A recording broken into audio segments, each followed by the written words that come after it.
महागठबंधन में दरार गहरी। राजद ने 143, कांग्रेस ने 61 उम्मीदवार घोषित किए। 5 सीटों पर साथी आमने सामने। जेएमएम ने बिहार से वापसी कर दी। बिहार विधानसभा चुनाव के समीकरणों में सोमवार को बड़ा बदलाव आ गया। राष्ट्रीय जनता दल आरजेडी ने 143 उम्मीदवारों की सूची जारी कर दी। वहीं कांग्रेस ने 7 और नाम जोड़कर अपनी घोषणा को 61 कर दिया।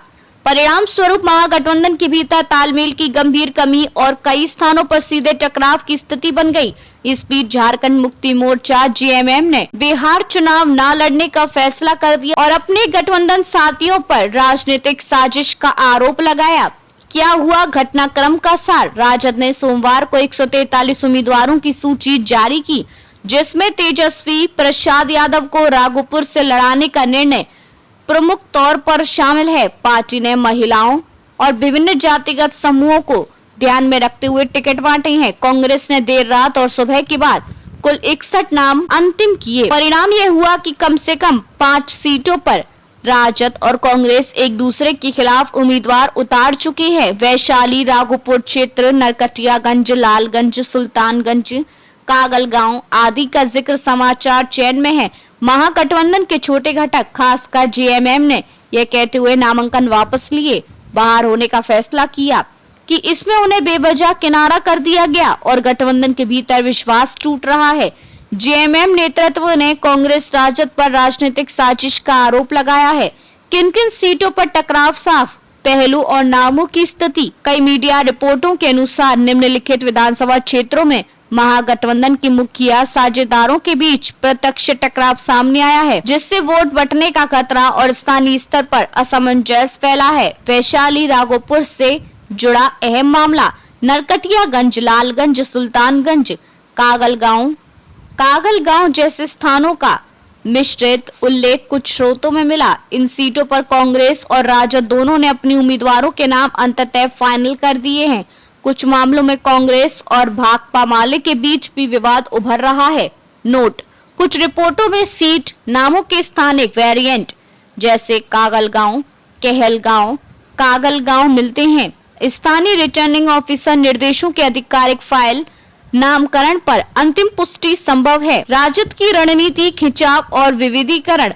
राजद ने अपनी सूची में पारंपरिक वोट बैंक एमवाई यानी मुस्लिम यादव गठजोड़ को ध्यान में रखते हुए टिकट दिए हैं, पर साथ ही ओबीसी, ईबीसी और स्वर्ण वर्गों तथा 20 महिला उम्मीदवारों को भी जगह दी गई है। ये संकेत है कि पार्टी व्यापक समीकरणों से चुनाव लड़ना चाहती है। सूची में तेजस्वी के अलावा आलोक मेहता उजियारपुर, मुकेश रोशन महुआ, अख्तरुल इस्लाम शाहीन समस्तीपुर और भोला यादव बहादुरपुर जैसे नाम शामिल हैं। कांग्रेस की चाल, सीमाओं का निर्धारण और फ्रेंडली फाइट।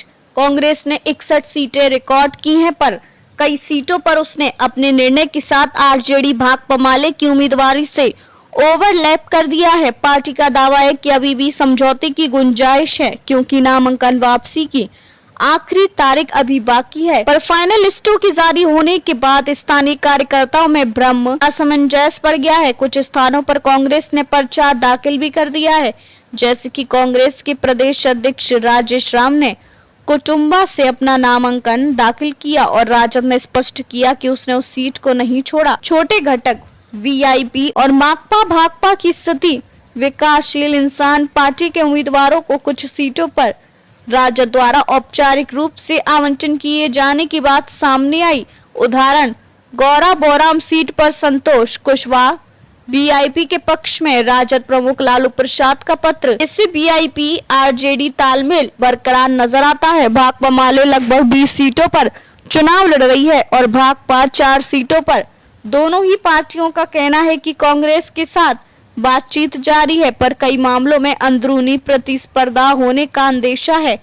राजनीतिक रणनीतिक निहितार्थ, वोट बांटने का जोखिम। जब गठबंधन के 2 बड़े दल राजद और कांग्रेस खुद उम्मीदवार उतारते हैं, तो निचले स्तर पर वोट अलग अलग होकर एनडीए को फायदा पहुंचा सकते हैं, खासकर उन सीटों पर जहां चुनाव बहुध्रुवीय हो जाएगा। छवि और भरोसेमंदता का असर।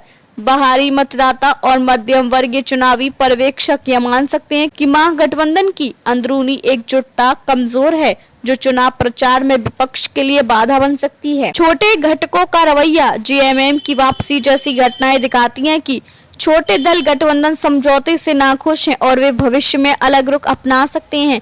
इससे गठबंधन की नंबर गणना और समीकरण प्रभावित होंगे। क्या बचाव संभव है? गठबंधन के पास विकल्प, तालमेल की तुरंत वार्ताएं।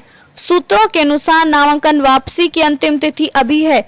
अगर महागठबंधन जल्दी बैठक कर कुछ सीटों पर समझौता कर लें तो कई दो दावेदार स्थितियों को रोका जा सकता है। रोल बैक फ्रेंडली फाइट रणनीति, जहां समझौते ना हो सके वहां स्थानीय स्तर पर समन्वय बनाकर वोट शेयरों का विभाजन कम करने की रणनीति अपनाई जा सकती है, पर इसके लिए स्पष्ट बेसलाइन और निर्देश आवश्यक होंगे। निष्कर्ष, कई स्वर में राजद की 143 सदस्य सूची और कांग्रेस के 61 उम्मीदवारों की घोषणा ने महागठबंधन के भीतर गंभीर तनाव उजागर कर दिए हैं। 5 प्रमुख सीटों पर साथ ही टकराव और जेएमएम की वापसी ने इस गठबंधन की साख और चुनावी योजना दोनों चुनौतीपूर्ण बना दी हैं।